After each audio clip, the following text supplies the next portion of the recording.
Assalamu alaikum warahmatullahi wabarakatuh Shabab. This is the engine rebuild of my 1996 Suzuki Shogun. This is part 1 where I'll be disassembling the engine and splitting the cases. Anyways, let's jump right in. Taking off the side panels, the seat and tank to make it working on everything else easier. By the way, if you're curious why I'm rebuilding it, that is because I made a mistake of giving it to a mechanic last year, and that guy screwed up the engine. It has an air leak, and it has a broken drain bolt, and it has another crack inside on one of the bores, as I found out later on. But yeah, there were a couple reasons I just didn't want to use this bike as is. But anyways, there goes the magnet cover, and then I'm gonna move on to removing the gearbox sprocket. I'll actually remove the whole sprocket instead of unlinking the chain because I prefer this. It's easier in my opinion. I flattened out the lock nut or the lock nut washer, and there it goes.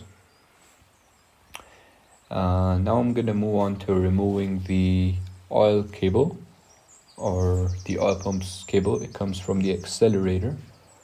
It took a bit of effort. Eventually I got it off. This is me first time doing it, by the way. So yeah, it does take a couple of trials and errors. It does take a couple of tries for stuff. But anyways, I quickly drained the oil, as you can see, and then I loosened up the stringer arm bolt and pushed it in so that I can remove the silencer. And yep, removing a couple bolts of the silencer, and everything was easy so far. The silencer did not want to come off, so I had to remove the kicker to make some space for it, and it goes right off. Next up, it's the carburetor. It came off very easily because I have new rubbers, so they just turn around and it just comes off easily. And then it was foundation bolts, or the engine mount bolts, and they were in pretty bad shape. As you can see, the threads are half gone, so I'll definitely be replacing this.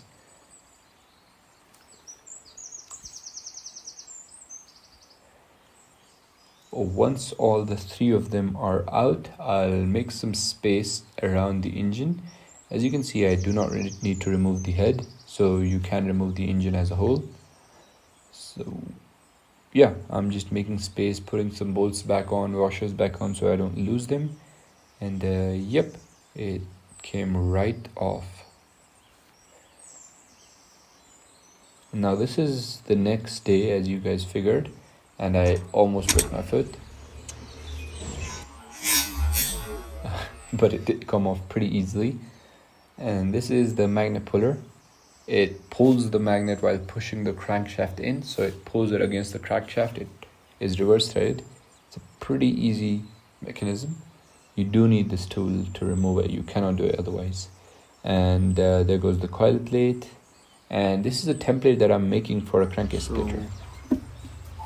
Obviously cardboard is flexible, so it would allow the bolts to go in, but I'm just checking if it's perfectly straight, perpendicular to the cardboard,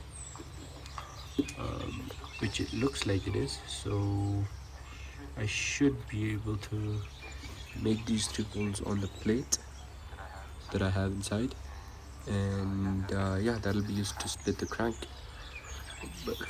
But yeah, let's just continue for now. And here I'm loosening up the crankcase bolts for some reason.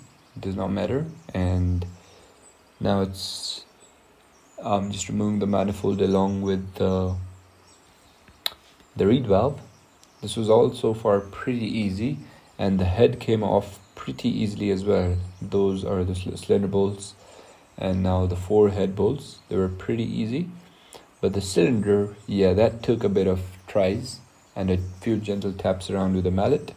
Do not use a hammer directly on this, please. Be gentle when you're opening an engine. You do not want to force anything. If it's not going or going in or something, just stop. You're probably doing something wrong. Anyways, the gudgeon pin, it just flew off. so not a big deal. I have a couple extras. I mean the circlip, the gadget pin, I was not able to remove it in this video. I did not want to put too much lateral. I did not want to put I do not what is wrong with this? I did not want to put too much lateral force on the conrod. By the way, I'm doing this all unscripted and live, so yeah, it is a bit hard. Anyways, there goes the clutch cover, and now the 6 pins that hold the clutch packing together.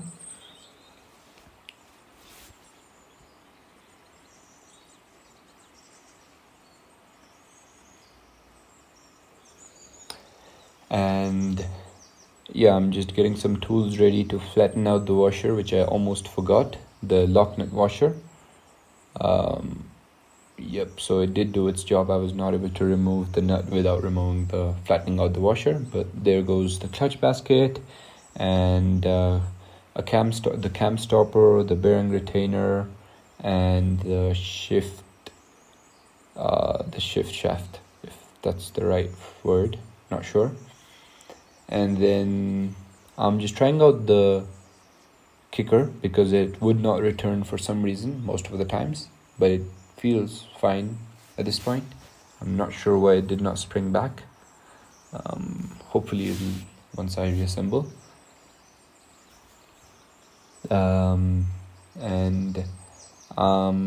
That is basically it. That's a couple other retainers going off, and yep. Oh, actually, now is when I removed the spring, the Kickstarter spring and the guide. But this is where the trouble came. The magnet, or the primary gear nut, it was very difficult. I put the magnet back on to prevent the crankshaft from rotating because I do not have a conrod stopper. I had to wiggle around a lot, see which position suits the best to get the most leverage, but eventually, after like probably 20 minutes or 10-15 minutes, I did get it right off. I did not forget to label the primary gear, which side was outside, because I had my laptop next to me. I was just going every step by step on the manual, just looking at what is next and moving on. Anyways, there goes the oil pump, a couple oil seals, I guess, and the neutral switch, and that was it. Now it was time to split the crankcase. I'm just removing all the bolts which I had loosened earlier. By the way, I'm using a tempered Phillips head to loosen the screws. I do not have a impact driver yet. I'll hopefully get it one day. Anyways, I forgot to remove the keys and I tried to split the cases. I did not go very far, so I did not damage anything, but yeah, soon I realized I've forgotten to remove the keys, so it put back everything, took off the splitter because I was not able to get the key off without removing the splitter again.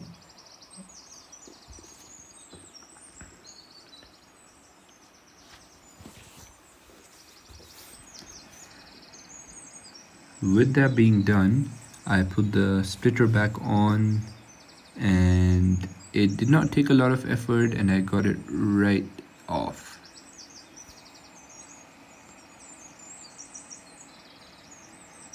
And there goes the cases. They did not take a lot of effort actually. With the splitter, it makes everything easier, and there we go. That's the gearbox. With all these parts out, I think that's the end of this video. I will remove the bearings at a shop which has a hydraulic press. I'm just playing around with the crankshaft and stuff. With all the oil seals out, I'll take these case halves to a shop, to someone who has a hydraulic press, because that's the right way to do it. Anyways, this is just me playing around with stuff, and I did tap it a couple times. It was gentle taps. They were all gentle taps. Obviously, it did not come off.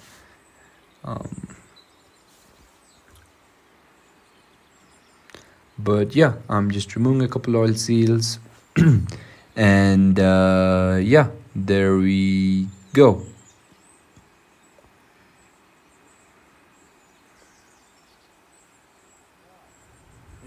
शुक्रिया। With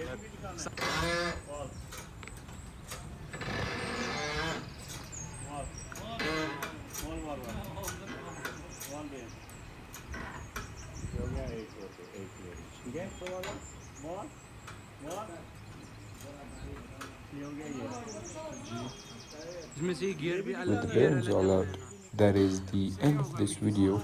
I'll see you guys in part 2.